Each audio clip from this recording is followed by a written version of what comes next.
a lot of times people may say things like, wow, yesterday you said that if you call about maybe 1,000 people, there may be just 100 opportunities there, or 50, or maybe more, maybe even up to 400. And they're thinking, is it really worth the effort? The reason why you may be thinking if it's worth the effort is because of what you're selling and the value of what you're selling. Now, make the hunting worth the effort. I'll say that again. Make the hunting worth the effort by making sure that when you go hunting, you don't hunt for cockroaches, you don't hunt for lizards and rats. Hunt for big games, hunt for big wild animals. So that at the end of the day, the hunt will be worth it. So this means even if you're selling real estate, for example, of course, when you sell a property and you get a commission, if the commission is exciting enough to you, fantastic, you found the right thing. If the commission is not exciting enough, sell a bigger volume of what you sell. Make so that it's worth the effort. If you do insurance, for example, and you can afford to engage the prospect over the phone because of the kind of insurance you do, maybe you sell a retail amount, then get the person on. Don't even go for a meeting. Just tell the person over the phone about what you're offering, because it's something that they can afford to just pay. But if you want to get big transactions that you know can move your portfolio to the next level, can move your finances to the next level, there's a reason why we call this make millions via cold calling. We are saying go for the big game. And cold calling would help you find the people if you don't already have them in your world. Right. Now, to my 6 points. We stopped at number 5 yesterday. Number 6. We said don't ask if you're being heard. When you get on the phone with the prospect, don't ask, hello, are you hearing me, sir? Or after you've introduced yourself, giving your pitch, say, can you hear me, sir? Don't ask if you're being heard. Just speak. And that's why you should have a script. Just speak. And as you're speaking, ladies and gentlemen, if the person can't hear you for any reason, the person would be the one to say, sorry, I'm not really hearing you. Then you know that, okay, can you hear me now? Then you can repeat yourself. But don't stop to ask any questions. Just go straight to your pitch and give your pitch quickly and ask for the meeting. No pauses. It's not supposed to be a long conversation. It's not supposed to be a conversation of explaining and telling them about your product, telling them what you do, where you're from. That's not the goal. Just read your pitch to them. And I give you a sample pitch yesterday. What's the pitch like? Oh, good afternoon. My name is, I help. Okay, let me give you a sample pitch from one of our clients, or at least one I can remember. The person says, good afternoon. My name is Bamidele. I work with, mention the company. We help our clients protect, preserve, and multiply wealth. We've done this for over 1,000 business owners. We're looking into our records and we realize that we haven't done this for you. Hope you don't mind. Can I come in briefly and walk you through what we've done for our other business owners? Can we do tomorrow 9 a.m. or do we do Thursday 2 p.m.? Or can we do today is Friday, right? Can we do Monday 9 a.m. or do we do Thursday 2 p.m.? Which works for you, sir? That's the pitch. So go straight to giving it. Don't stop and ask any questions. Remember, I said if the list is a niched list, if you know the source of the list, maybe it's a list of oil and gas professionals, then the pitch will tweak slightly. Oh, good afternoon. My name is Bamidele. I work with a company. We help our clients protect, multiply. We help oil and gas professionals protect, multiply, and preserve their wealth. We've done this for over XYZ oil and gas professionals. We're looking into our records of oil and gas professionals, and we noticed that you were not on that list. So I was wondering, can we come in for a meeting and walk you through what we've done for your colleagues and see how it can be of help to you? Good. Social proof. Using nation to be able to build your list effectively. So don't ask if you're being heard. Go straight to talk. Number 7, speak quickly but assertively. Speak quickly but assertively. What does it mean to speak assertively?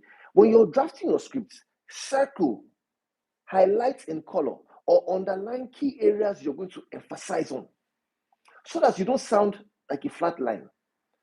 Flat line means death, no life, right? In medicine, and you see that screen. However, you expect it to sound like this. The graph needs to go. So, good afternoon. My name is Bamidele. We help our clients protect, multiply, and preserve wealth. We've done this for over 1,000 clients, and we looked at records, and we're wondering, we haven't done it for you. So you see, focus on your tone of voice. When you're with the prospect face to face, your tone of your words is 7%,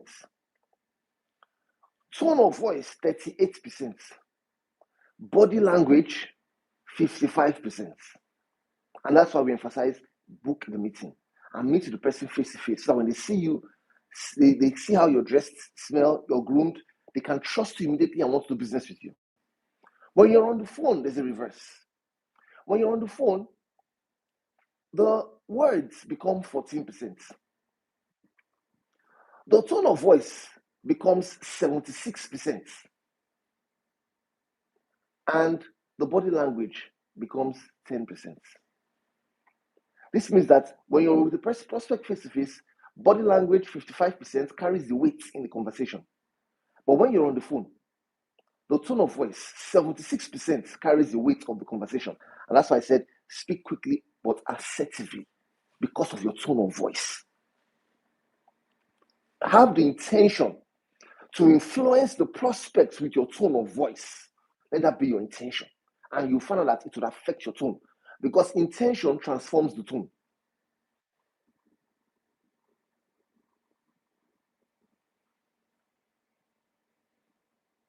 Number 8, if they give an objection, let me give an example of let me give some examples of the objections you could get when you engage them on the phone. They'll say things like, I'm in a meeting, please call me back later. Send me a brochure to look at, I'll get back to you. Please, can I call you back? I'm driving. How did you get my number? Now, let me tell you how you handle these objections, because you must address cold calling like you are selling. When you're meeting a prospect face to face and you're selling, you are trying to get them to buy into the product or service. When you're on the phone and you're cold calling, you're trying to get them to buy into the appointments. And that's why the person who is good at cold calling most times will be great at selling. One of our clients, this new girl, she just joined us from NYC. She came in dressed so fastidiously, so nice. So when we had the interview for her, the MD was like, "Wow, I really like what I see. Let's go ahead. Let's give her the job," because she presented herself so well. So he just thought there was potential there. When we started the job for a few months, it looked like it was tough for her. However, when we put her into the cold calling unit, the call center, and they had to make cold calls every day, there was a drastic improvement in her sales performance. Why was there an improvement? There was an improvement because he that is faithful in little is faithful in much. If I can get you to give me your time, I most likely will be able to get you to give me your money. He that is faithful in little is faithful in much. The time is the little, the money is the much. If you're faithful in little, not you will be faithful in much. If you're faithful in little, you are faithful in much. So once you can get good at people giving you their time, automatically you are good at people giving you their money. That's why the salesperson must be a pro at selling the appointment. In the same way, when you are handling an objection on the phone over an appointment, it is equal to handling an objection face to face over trying to close the transaction. So when you get good at handling the objections on the phone, you'll get great at being able to handle the objections you meet face to face. So, for example, if the client says, I'm in a meeting, oh, fantastic, sir. Can I call you back in an hour or two? You see? So he will say, okay, yes, come back in an hour. Don't let him be the one to tell you he will call you back. You ask for the timing or ask for the appointment. Oh, I'm in a meeting. What's this about? Can you quickly tell me? Oh, no, it's not something I can rush, but don't worry. Since you're busy now, let me call you back in an hour. Would that work, sir? Fantastic. Then call him back in an hour. Person says, send me a brochure. Don't worry. After you give me your pitch, send me a brochure. Don't worry. It's something that I will look at and I'll get back to you. Oh, so you know our brochures are really quite bulky, about 100 pages long. And because most of the people who do business stores are very busy people, very influential and very successful people, we really don't expect them to actually go through the brochures. So that's why we're asking, can we do Monday 9 a.m. or do we do Thursday 2 p.m.? So that we just come in with our team and walk you through the brochures, just 4 minutes, no pressure, sir. Just 4 minutes. You be the judge. And if he keeps insisting on the brochure, keep insisting and letting him know that, oh, sorry, sir, there's no way, if you send me a 100-page brochure, it's going to be too bulky. In fact, for us to even send it, it may be too difficult. That's why we're hoping that we could just walk you through and show you exactly what this thing is. It's just going to be 4 minutes. And like I said, we've done this for other clients as well. You can mention the other clients you've done this for. You see, I'm trying to sell you the appointment. The same way I'll try to sell you the product. By when you give me an objection, I'm telling you, sir, we've already sold this to, if you're ready to pay now, well, we can give you a discount of, so that's the same concept. We are just trying to mirror what it will look like face to face, but this time it's on the phone. What if the person says, let me call you back? Okay, sir, can I call you in 2 hours? Because I know that you're busy. Would that work for you? Or would you prefer me to call you in the evening? So you can give 2 dates as well. The person says, okay, call me in the evening. All right, sir, I'll call you by 6 o'clock. Just as an example. What if the person says, how did you get my number? I love this one. Now, when the prospect says, how did you get my number? Don't lie. Don't say things like, I met you at an event and you give me your number. I've heard a lot of things. I got your number from a list from, you signed up for something at the airport. And from there, one of our staff gave you a form to fill at the airport. And from there, we got your number. They would just feel like, which airport did I go to? For example, I don't sign forms at the airports. I don't fill forms. So if you get me on the phone and you tell me I signed a form, I'll just know that it's just a lie. But it's something you can say that is always true. In most organizations, they have a marketing department, a corporate communications department. Part of the work of marketing and corporate communications is to make available to you a list of prospects to call. Well, it depends on the structure of the organization, but generally, that should be what they do. And if your organization doesn't do that, it doesn't mean they're doing anything wrong. It just depends on the structure. So, if the marketing is supposed to make available to you a list, and for some reason, you did not get a list from marketing, but you decided to do the work of marketing to go and get your own list, it doesn't now make it your work. You have just done the work of marketing. So what you can say is that, how did you get my number? Oh, our corporate communications department, which is also called a marketing department. Our corporate communications department normally comes up with a list of very successful and influential individuals. And your name happens to be on that list, sir. In fact, your name is number 23 on this list. Aha. Then it says, okay.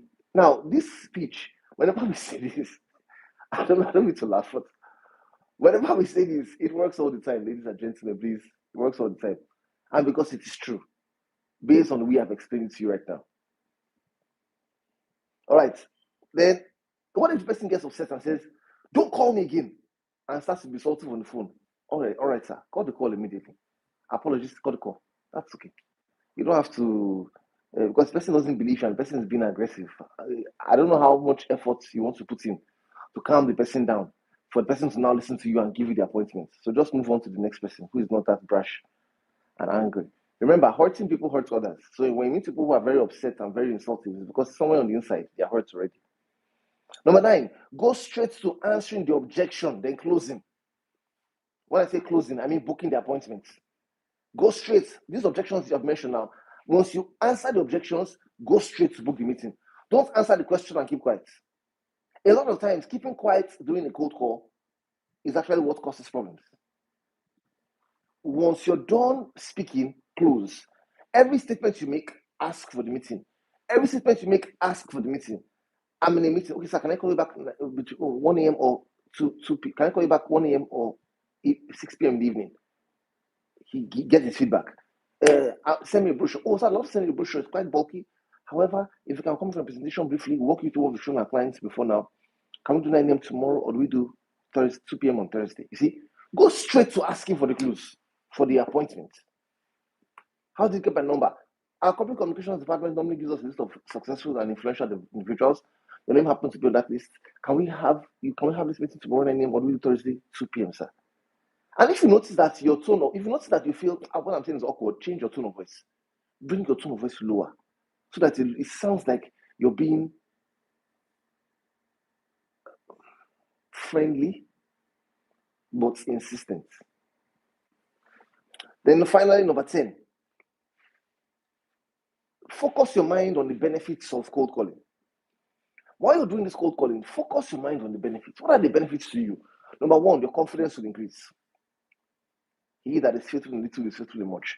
Because if you can face rejection, when you have you can probably have not more than 5 to 10 meetings a day. But on the phone, you can engage up to 100 to 150 people, if not 200 per day. There's a bank in this country that I spoke to somebody in their call center. They said they were told to do 1,000 calls per day, each of them. 1,000 calls per day, ladies and gentlemen. I'm sure they probably had a dialer to just click the number and dial. But it just showed you that the capacity is there to make a lot of calls in a day. So if you're doing maybe 150 to 200 calls per day, you observe that you will be facing rejection back to back, back to back, back to back. If it was supposed to take you 100 rejections via face-to-face meetings, and that would strengthen your confidence, because there is always a timeline when confidence gets strengthened. And it was supposed to take you 100 meetings face-to-face to get strengthened after experiencing rejection. When you get on the phone and make these calls back to back, ladies and gentlemen, without 100 meetings, you'll be strengthened maybe after 200 calls, and your confidence will move to a whole new level. Number two, benefits of cold calling. Think of the fact that you are going through training. One of the greatest trainings for effective selling is cold calling. So when new salespeople resume an organization, part of what we always encourage them to do is that send them to the call center. And I hope your call center person is really effective for cold calling. Send them to the call center, let them sit to them, and let them do cold calls back to back. When they do cold calls back to back, they will be able to get into the system and understand how to sell a lot faster. So it's great for training. Then finally, you'll be better at persuading and closing, because you'll be persuading people to give you their time, give you the appointments, and you'll be able to close a lot better when you're face-to-face with the prospects. So ladies and gentlemen, thank you so much for joining the session today. Remember to like, remember to subscribe, and share the link with others to be part of the program. You can go back to watch part 1 of mastering cold calling, and this will help you grow your sales significantly. Thank you so much again for watching. I look forward to seeing you on Monday. God bless.